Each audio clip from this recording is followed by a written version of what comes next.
F B official میں ایک بار پھر سے خوش آمدید ناظرین، امید ہے کہ آپ کو اگلی ویڈیو پسند آئی ہوگی اور اس ویڈیو کو بھی بھرپور لائک اور شیئر کریں۔ 20 دسمبر 1968 کو ایک نوجوان کپل گاڑی میں اپنی پہلی ڈیٹ پہ نکلا تھا۔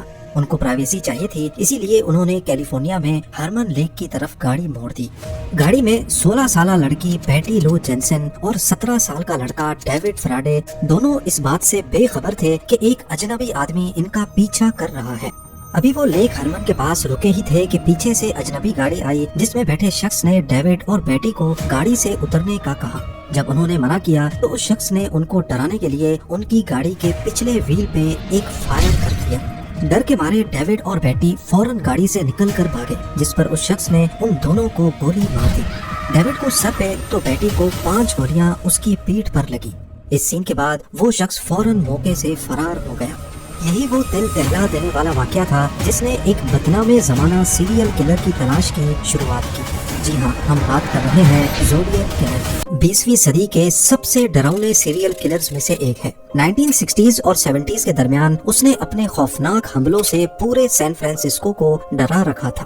وہ اخباروں اور پولیس والوں کو لیٹر بھیجتا، فخر سے اپنے قتل کا اعتراف کرتا اور ان کو سلجھانے کے لیے پہیلیاں بھی بھیجتا تھا۔ اپنے پہلے 2 مرڈر کرنے کے بعد وہ 6 مہینوں تک چپ بیٹھا رہا، لیکن پھر دوبارہ سے نمودار ہوا ایک دوسرے مرڈر کیس کے ساتھ۔ 4 جولائی 1969 یہ امریکہ میں انڈیپینڈنس منانے کا دن تھا۔ 18 سالہ ڈیرلین فیرن اور 16 سالہ مائیکل میجل فائر ورکس کا سامان لینے گاڑی میں نکلے تھے۔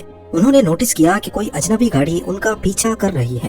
گاڑی کو دھوکہ دینے کے لیے وہ بلو راک اسپرنگز پارک کی پارکنگ میں ٹرن ہو گئے، لیکن پیچھا کرتا اجنبی بھی ان کے پیچھے ہی پارکنگ میں آ گیا۔ پہلے اس نے اپنی گاڑی ان کے برابر میں لگائی، لیکن کچھ سیکنڈز کے بعد گاڑی ریورس کر کے چلا گیا۔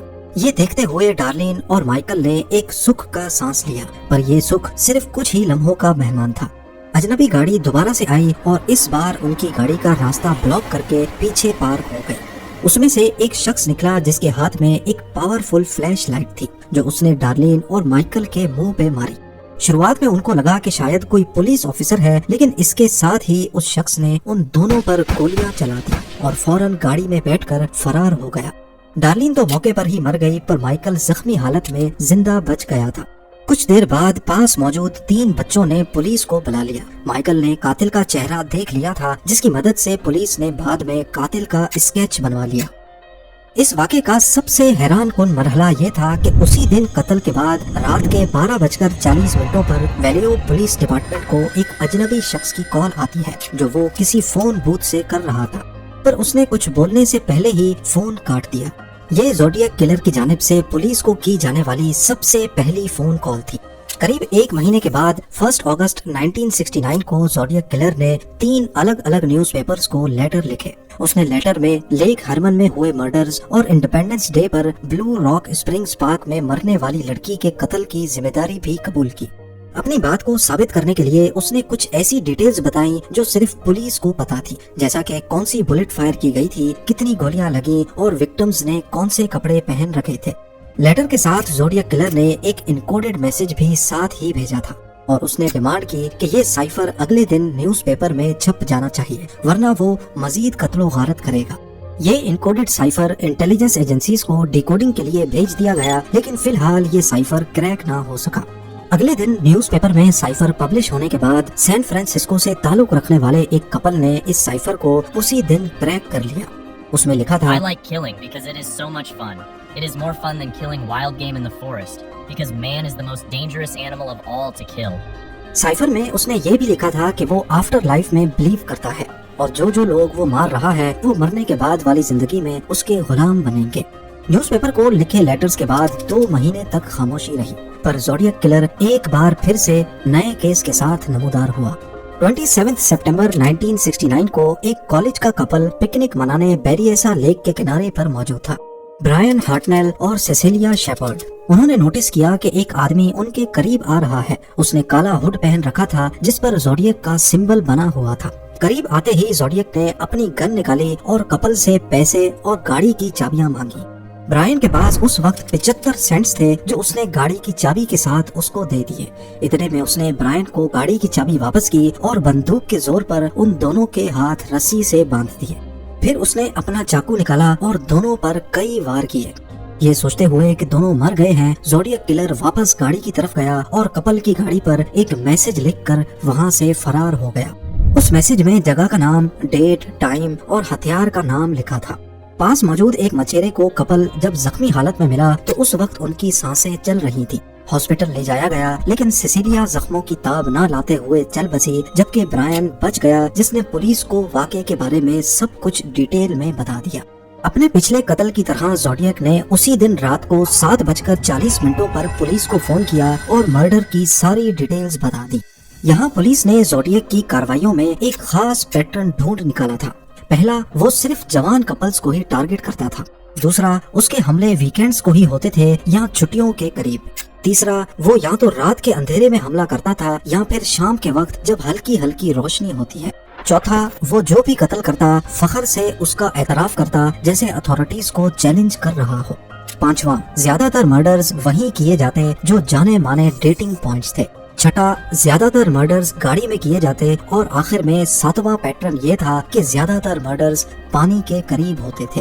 ان 7 پیٹرن سے یہ ظاہر ہوتا ہے کہ شاید زوڈیاک محبت سے مایوس ہے یا اس کی لڑکیوں سے خاص نفرت ہے، کیونکہ پچھلے 3 میں سے 2 حملوں میں لڑکے بچ گئے تھے۔ حالانکہ پولیس کو اس بات کا علم نہیں تھا کہ زوڈیاک کا اگلا ٹارگٹ اس پیٹرن کو توڑنے والا ہے۔ پچھلے مرڈر سے صرف 2 ہفتے بعد 11 اکتوبر 1969 کو زوڈیاک نے پال اسٹین نامی ایک کیب ڈرائیور کو رات کے 9:30 بجے روکا اور اسے پریسیڈیو ہائٹس کی میپل اسٹریٹ جانے کو کہا۔ جب ڈرائیور اپنی منزل پر پہنچ گیا تو زوڈیاک نے پہلے گاڑی روکنے کا انتظار کیا اور پھر پال اسٹین کو پوائنٹ بلینک رینج سے شوٹ کر دیا۔ اس کے بعد زوڈیاک اتر کر آگے پیسنجر سیٹ پہ بیٹھا اور پال کی شرٹ کا ایک پیس کاٹ کر اپنے ساتھ لے گیا۔ اس مرڈر کے دوران پاس موجود بلڈنگ کے 2nd فلور سے 2 بچے یہ سارا منظر دیکھ رہے تھے۔ انہوں نے فوراً پولیس کو انفارم کیا، لیکن ان سے غلطی یہ ہوئی کہ انہوں نے زوڈیاک کا حلیہ بتاتے وقت اس کا رنگ بلیک بتا دیا۔ اسی ایریا میں ایک پولیس کار پیٹرولنگ پہ نکلی ہوئی تھی۔ انہوں نے فوراً میپل اسٹریٹ کا رخ کیا اور راستے میں ان کا ٹکراؤ زوڈیاک سے ہوا، جو ہلکی دھند کے بیچ پیدل چل رہا تھا۔ اب کیونکہ پولیس کسی کالے رنگ کے شخص کو ڈھونڈ رہی تھی، اس وجہ سے ان کا زوڈیاک پر زیادہ شک نہیں گیا، کیونکہ یہ بلیک نہیں تھا۔ پولیس نے زوڈیاک سے رک کر پوچھا ضرور کہ کیا انہوں نے اس ایریا میں کچھ عجیب سا دیکھا ہے۔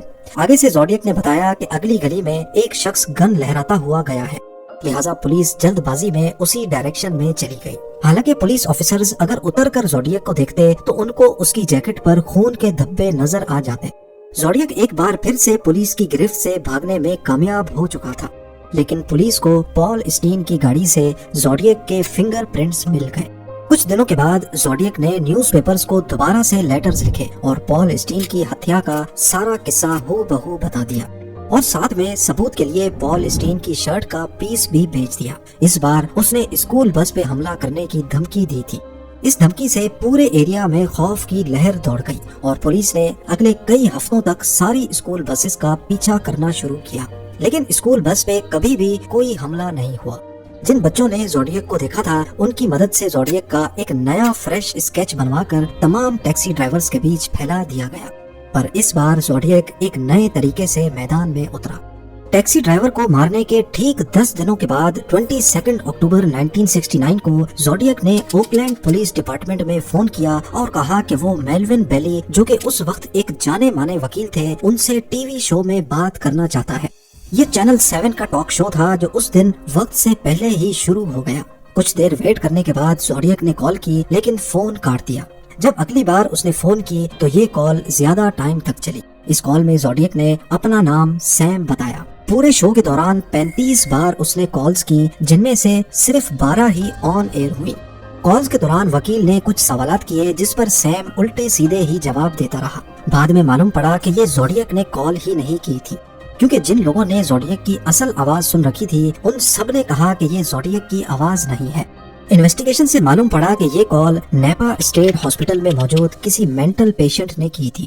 ٹی وی شو ڈرامہ کے چند ہفتوں کے بعد نیوز پیپرز کو زوڈیاک کی طرف سے 2 اور لیٹرز ریسیو ہوئے۔ ان لیٹرز کے بیچ میں ایک انکوڈڈ سائفر تھا جو وہ نیوز پیپر میں دوبارہ سے پبلش کروانا چاہتا تھا۔ پہلا سائفر جو کہ ایک ہی دن میں کریک ہو گیا تھا، اس بار والا کافی زیادہ مشکل تھا جو اگلے 50 سالوں تک ڈیکوڈ نہیں ہو سکا۔